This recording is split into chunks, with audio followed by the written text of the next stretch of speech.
(11조) 김민성 학생, (12조) 최진우 학생을 포함한 12명을 현재 1대1 수학 가르치고 있습니다. 오늘 제가 여러분께 말씀드리고 싶은 건 크게 정리하자면 두 파트로 나눠져 있습니다. 일단 저는 서울대에 다니고 있으니까 여러분이 쉽게 입초하실 수 있듯 전교 1등으로 고등학교를 졸업했고요. 근데 전 입학할 때는 전교 1등이 아니었고 300명 중에 70등 정도로 입학을 했거든요. 70등에서 1등 정도로 올린 건 꽤 많이 올린 거라고 생각해서 일단 제가 첫 번째로는 성적을 올리게 된 계기가 뭔지, 그리고 성적을 어떻게 올렸는지 그 방법에 대해서 말씀드리고 싶습니다. 그리고 두 번째로는 여기 특강 제목 보시면 1분 1초도 소중하게 공부하라 라고 지었는데 왜 제가 특강 제목을 이렇게 지었는지에 대해서 말씀드리고 싶습니다. 다시 말하면 1분의 자투리 시간이라도 활용해서 공부를 하는 게 얼마나 중요한지에 대해서 말씀드리고 싶습니다. 그래서 제가 먼저 말씀드릴 건 중학교 때 어떻게 공부를 했는지, 중학교 때 어떻게 살았는지에 대한 학창시절 얘기를 할 거고요. 그리고 고등학교 1학년부터 수능 보기 전까지 어떻게 공부했는지, 성적 상승 사례에 대해서 말씀드리고자 합니다. 그리고 아까 말씀드렸던 것처럼 자투리 시간을 어떻게 쓰면 좋을지에 대해서 말씀드릴 거고, 마치는 말로 몇 가지 조언들 더 해드리면서 멘토 특강 마치겠습니다. 제 특강을 듣고 여러분들 중 한 분이라도 공부에 대한 도움을 받으실 수 있다면 너무 기쁠 것 같습니다. 이제 진짜 시작할게요.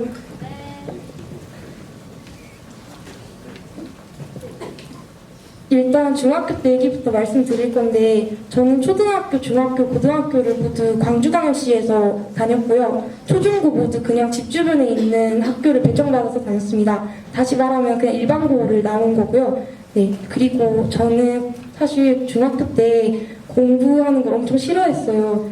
싫어하다기보다는 사실 안 하는 게 맞는데 왜 해야 되는지 몰라가지고 그냥 안 하는 것 같아요. 그래서 저는 공부보다는 중학교 때는 그림 그리는 걸 엄청 좋아했고, 평일이면 아침 8시에 일어나서 학교를 갔다가 학교 끝나면 학원 다녀와서 집에 도착하는 게 6시 정도였거든요.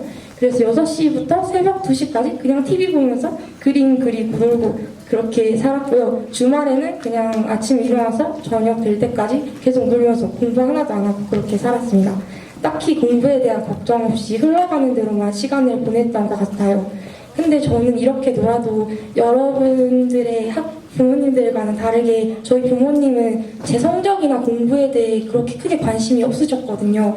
그래서 딱히 공부 안 한다고 혼나는 일도 없었고, 그래서 학원도 다니긴 다녔는데 여러분이 다니시는 그런 제대로 된 학원이라기보다는 그냥 가가지고 놀고 오고 그냥 문제 몇 개 풀고 1시간 있으면 집에 오고 이런 학원이라서 진짜 공부를 많이 안 했었어요. 근데 여러분이 사실 이 얘기를 들으면 좀 화가 나실 수도 있는데, 저는 이렇게 중학교 때 공부를 별로 안 하고도 전교 1등을 자주 했었습니다. 근데 이상하게 시험 보기 몇 시간 전부터 그냥 교과서 펼쳐가지고 읽어보면 98점, 97점 이렇게 나오더라고요. 그래서 부모님께서 제 공부에 관심이 없으셨던 것도 사실 그냥 별로 공부에 신경 안 써도 알아서 잘 해오니까 그랬었던 것 같고요. 네, 아무튼 그렇습니다. 근데 여러분께 진짜 말씀드리고 싶은 게, 여기 슬라이드 제목에 써놨듯 전교 1등은 제 실력이 아니었었거든요. 여기 중학교 때 전교 1등은 진짜 내 실력이었나라고 써놨는데, 결론적으로 말씀드리면 전 진짜 전교 1등을 할 만한 실력을 가져서 전교 1등이었던 게 아니라, 같은 중학교 친구들이 너무 공부를 못하고 안 해서 상대적으로 1등이 된 거였었습니다. 제가 중학교 때 다녔던 학교가 광주에서 뒤에서 한 3등? 막 이런 학교였었는데, 전교생 수가 한 400명 정도여서 한 학년에 150명이 안 됐거든요. 근데 그 중에서도 야구부라는 게 있어서 한 150명 중 20명은 진짜 공부를 아예 안 했어요. 여러분들도 학교에 야구부 있으면 잘 아실 텐데 진짜 공부 많이 안 하잖아요. 그래서 실제로 한 130명 정도가 시험을 쳤는데 130명 중에서도 제 생각엔 80명은 공부를 안 했어요. 그래서 실제로 경쟁한 게 50명 정도였고, 50명 중에서 1등이 사실 전교 1등이라고 볼 수 있을지? 그러니까 여러분이 아시는 진짜 공부 잘하는 전교 1등은 아니라고 생각을 하거든요.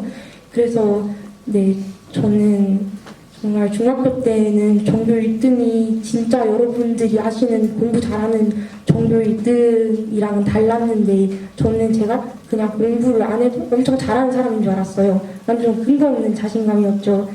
그래서 학교 수준이 낮아가지고 그냥 등수만 잘 나왔던 건데 저는 제가 그냥 공부를 안 해도 잘하는 사람인 줄 알았어요.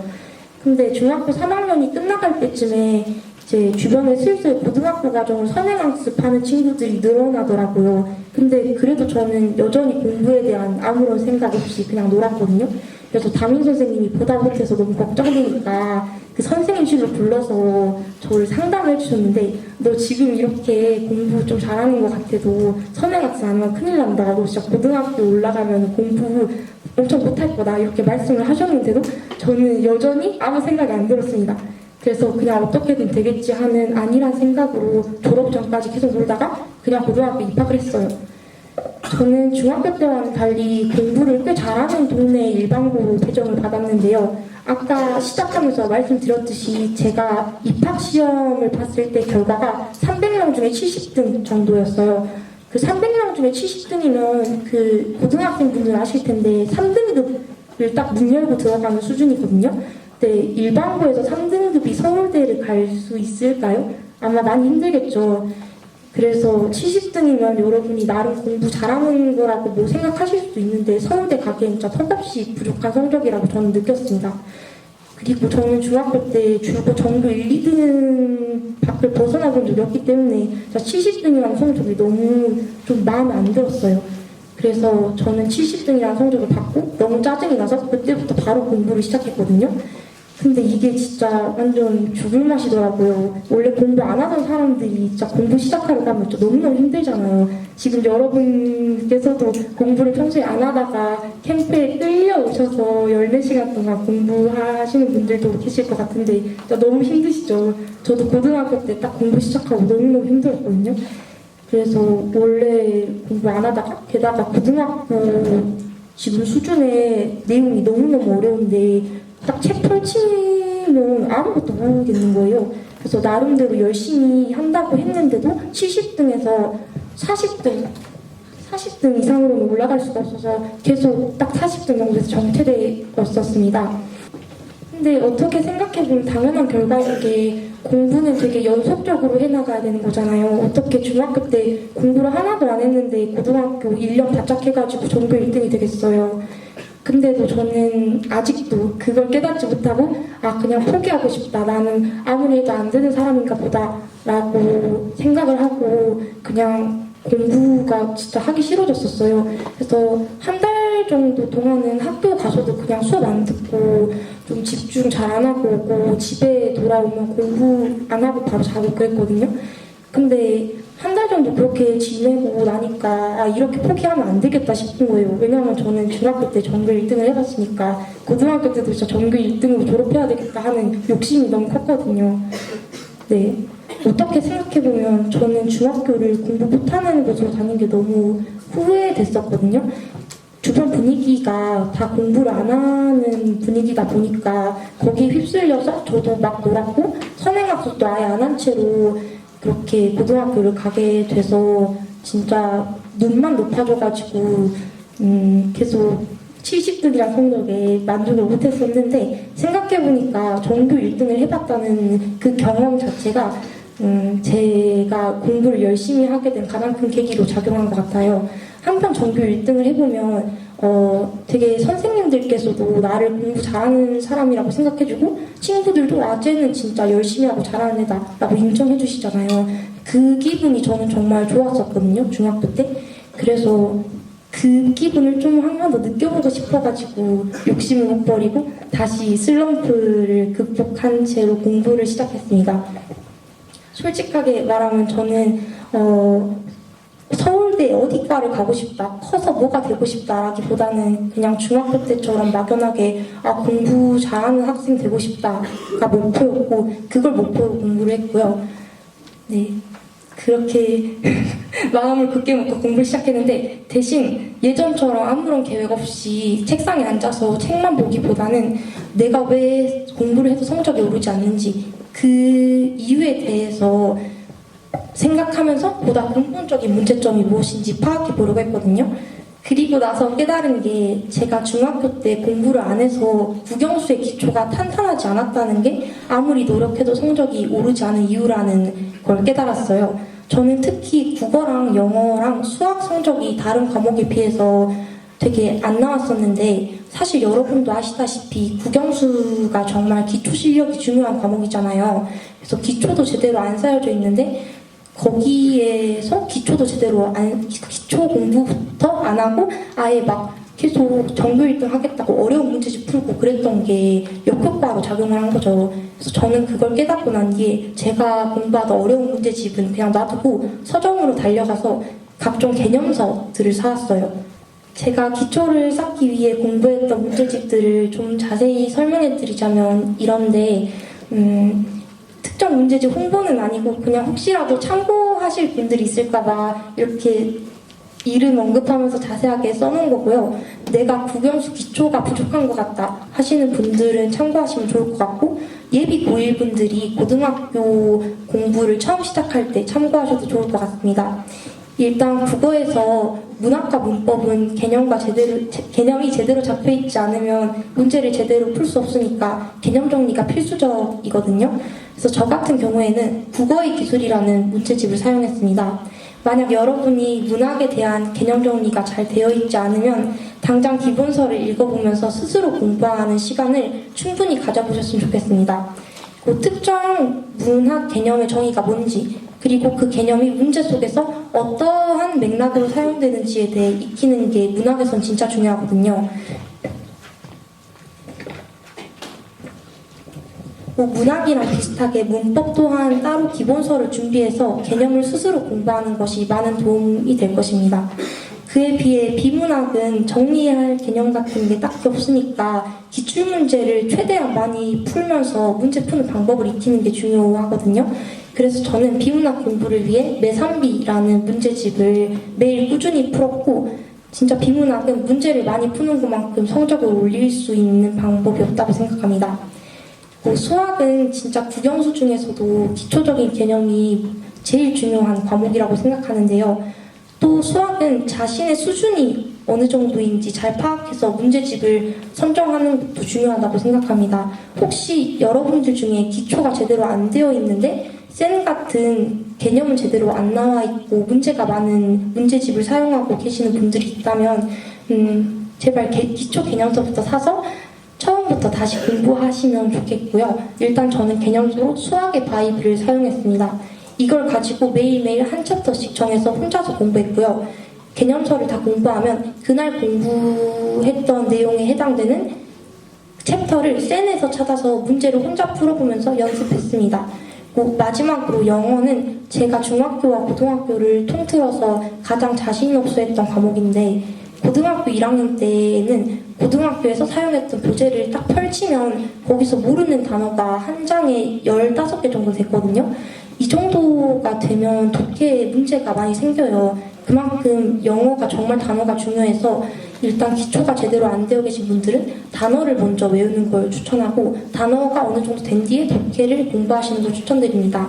저 같은 경우에도 일단 기초 실력을 쌓기 위해 수능 영단어장 한 2,500개 나와 있는 거 있거든요. 그래서 2,500개 정도 나와 있는 걸 다 외운 뒤에 독해 문제집을 사서 독해를 연습했던 것 같습니다. 제가 이렇게 공부를 할 당시에는 학교가 방학이었어서 스스로 공부할 수 있는 시간이 많았습니다.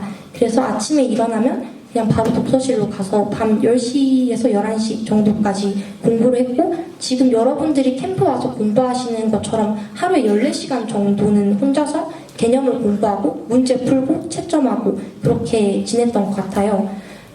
그랬더니 진짜 신기하게도 예전에는 무슨 내용인지 몰랐던 국어나 수학 내용들이 아 이런 뜻이구나 하고 보이기 시작하더라고요.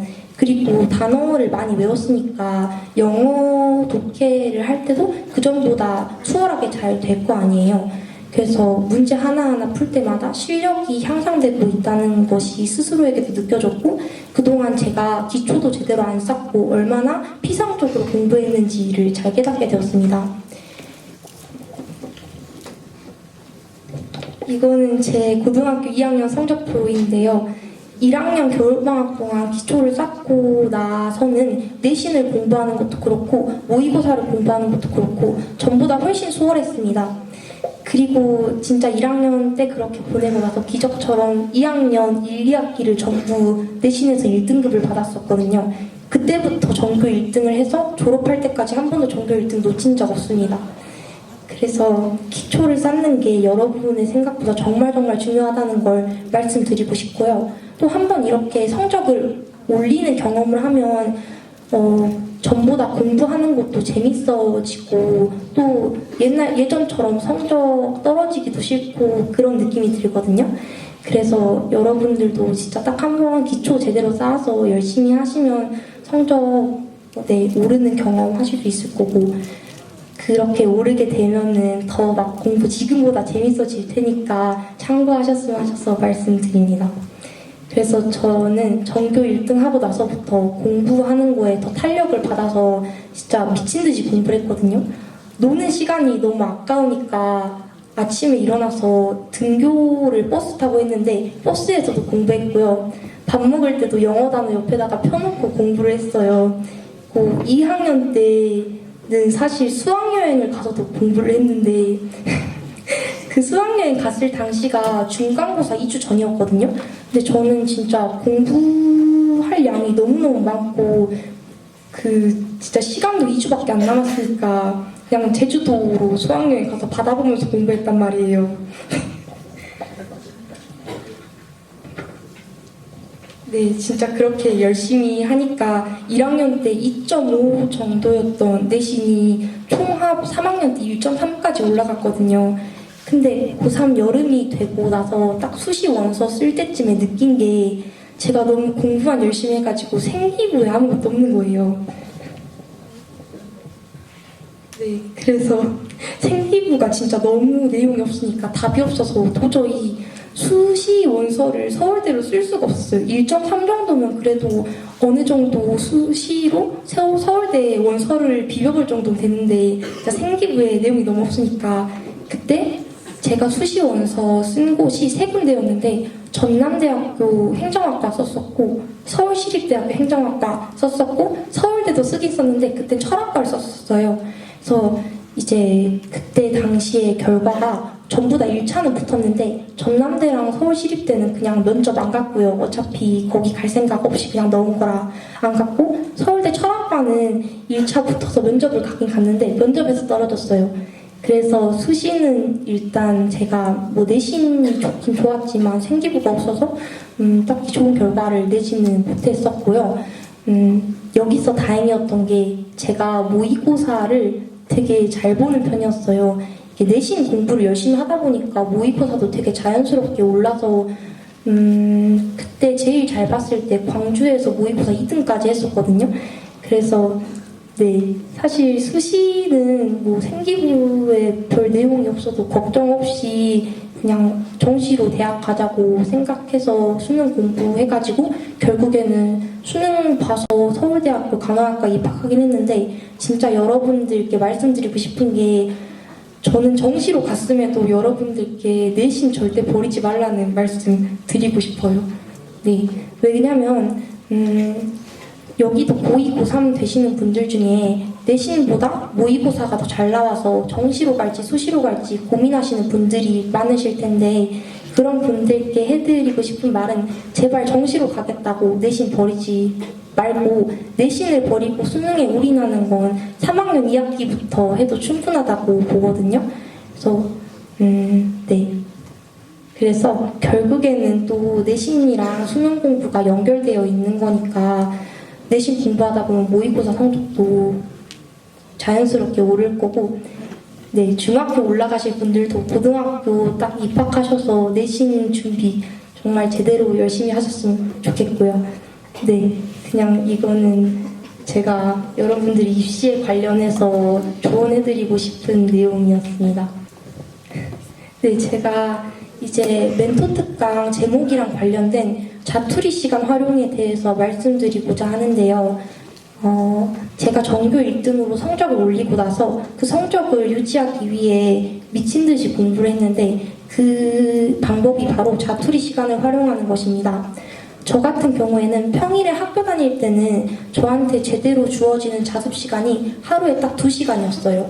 그래서 아침 8시에 학교에 가면 8시 반부터 수업이 시작해서 저녁 7시까지는 계속 수업을 들어야 했었거든요.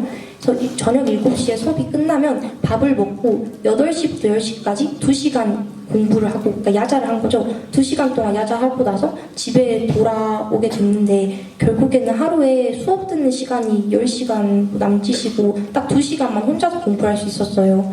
근데 저는 그때 당시에 성적을 올리기 위해서 공부가 너무 간절했고 해야 할 공부가 너무 많았어서 2시간이라는 자습 시간이 너무 부족했거든요. 그래서 자투리 시간을 활용하는 것 밖에는 공부할 방법이 없었습니다. 그래서 일단 아침에 등교하고 수업 시작하기 전까지 그 사이에 20분 정도의 자투리 시간이 남고 또 1교시부터 4교시까지 그 사이사이에 쉬는 시간이 10분씩 있었어요. 그래서 그 10분의 자투리 시간 또 더하고 점심시간은 70분이었는데 밥 빨리 먹고 나면은 이제 30분이면 밥 다 먹잖아요. 그래서 3, 40분 동안은 또 이제 자투리 시간으로 공부를 했었고 이런 식으로 8시에 야자가 시작하기 전까지 자투리 시간을 다 합해보면 2시간 20분이 나와요. 그러니까 제가 실질적으로 공부를 제대로 할 수 있었던 시간이 야자 시간 2시간보다 더 많은 시간이죠. 그래서 이렇게 보면 자투리 시간이 하루에서 얼마나 큰 부분을 차지하는지 여러분도 느껴지실 거라고 생각합니다. 네, 지금 여러분들은 캠프에 오셔서 하루에 14시간 30분을 공부하고 계시기 때문에 여기 써져 있는 2시간 20분이 그렇게 많은 시간인가에 대한 의문이 드실 수 있는데 여러분들도 캠프 끝나고 개학해서 학교를 다니시다 보면 자습할 수 있는 시간이 여러분의 생각만큼 많지 않다는 걸 알게 되실 거예요. 그래서 정말 자투리 시간을 활용해서 공부하는 게 제가 성적을 올리고 유지할 수 있었던 가장 중요한 방법인 걸 말씀드리고 싶고 그래서 쉬는 시간 10분 동안 공부하기 좋은 것들 제가 쉬는 시간 10분에 뭘 공부했는지에서도 알려드리고자 합니다. 일단 쉬는 시간에 할 수 있는 공부 중에 제일 좋은 건 수학 문제 풀기이고요. 어수선한 분위기에 쉬는 시간에 공부하기엔 수학 문제만큼 좋은 게 없다고 생각합니다. 그리고 저는 또 국어 모의고사에서 상대적으로 수월한 부분인 화법과 작문 파트를 1번부터 10번까지 모두 푸는 연습을 10분 동안 하기도 했고 문법도 쉬는 시간에 잠깐 공부하기 좋아서 문법 문제를 푸는 방식으로 공부를 하기도 했습니다. 꼭 쉬는 시간을 이용해서 여러분이 외웠었던 영어 단어를 점검해보는 것도 좋은데요. 보통 10분이면 적어도 50단어는 2번에서 3번 정도 볼 수 있는 시간이에요. 그래서 외웠던 영어 단어는 여러 번 점검할수록 기억에 오래 남으니까 한 번 다 외웠다고 책 덮어버리지 말고 자투리 시간을 이용해서 내가 잘 외웠는지 아직 잘 기억하고 있는지 점검해보시면 여러분의 어휘 실력에 많은 도움이 될 것이라고 생각합니다.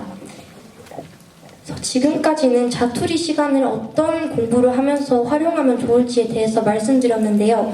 이렇게 자투리 시간까지 활용해서 공부하는 게 바로 제 특강 제목인 1분 1초도 소중하게 공부하라는 것과 연결됩니다. 근데 사실 제가 여러분들께 1분 1초를 소중하게 여기라고 말씀드리는 건 사실 진짜 1분 1초를 아까워하면서 막 공부하라는 말이기보다는 여러분의 마음가짐이랑 관련된 얘기예요. 여러분은 정말 공부하는 데 있어서 너무너무 간절했던 적이 있는지 여쭤보고 싶어요. 저는 고등학교 때 공부를 하는 시간이 진짜 너무 간절했거든요. 왜냐하면 1등이 너무 하고 싶었고 근데 1등을 하기 위해선 해야 할 공부가 너무 많았는데 저는 시간도 제한되어 있고 지금 제 실력도 따라주지 않고 그런 상황이었잖아요. 그래서 하루에 10분, 20분을 진짜 너무 간절하게 생각을 하면서 공부를 했는데 이런 마음가짐이 진짜 제가 공부를 열심히 하게 하는데 도움이 됐던 것 같아요. 그래서 정말로 여러분이 공부를 잘하고 싶은 마음이 간절하다면 책 한 글자라도 더 읽는 거, 1분이라도 더 공부하는 거 이게 정말 소중해질 거라고 생각을 하고 이런 마음을 통해서 여러분들이 더 치열하게 공부를 할 수 있기 때문에 여러분이 공부하실 때 조금의 시간이라도 소중하게 여기는 마음을 가지셨으면 좋겠어서 말씀을 드립니다. 그래서 공부에 대한 간절함을 가지고 꾸준하게 공부하다 보면 성적은 자연스레 오를 거라는 조언을 드리고 싶고요. 근데 사실 말이 쉽지 하루하루 계속해서 치열하게 공부하는 게 보통의 마음가짐으로는 쉽지 않은 게 사실이잖아요. 그래서 저도 실제로 공부하다가 이제 2년이란 시간 중에 마음이 흐트러진 때가 한 번쯤 있었을 거 아니에요. 그때마다 제가 되뇌었던 생각이 바로 학창시절은 인생에 있어서 단 한 번이다 라는 생각인데요. 공부하는 게 너무 힘들어지고 왜 해야 하는지 모르겠다는 생각이 들 때 이렇게 학창시절이 딱 한 번뿐이다 라는 생각이 정말 효과적인 공부 자극제였던 것 같습니다. 항상 공부를 해 나갈 때 이번이 마지막 기회라고 생각하는 게 진짜 열심히 하게 만드는 마음이라고 생각하고요. 학창 시절이 끝난 뒤에도 물론 대학 입시할 수 있어요. 수능을 다시 칠 수도 있는 거고, 그러니까 재수를 할 수도 있는 거고, 대학에 가서도 편입을 준비해서 여러분이 가고 싶은 대학을 준비할 수도 있기는 한데, 이게 어떻게 보면 재수는 진짜 고등학교 때 공부했던 것보다 훨씬 더 열심히 해야 되고 훨씬 더 힘든 그런 생활을 요구하잖아요. 그래서 결국 여러분이 다닐 대학은 지금 공부하고 있는 지금 학창 시절에 결정된다고 보는 것이 맞다고 저는 생각해요.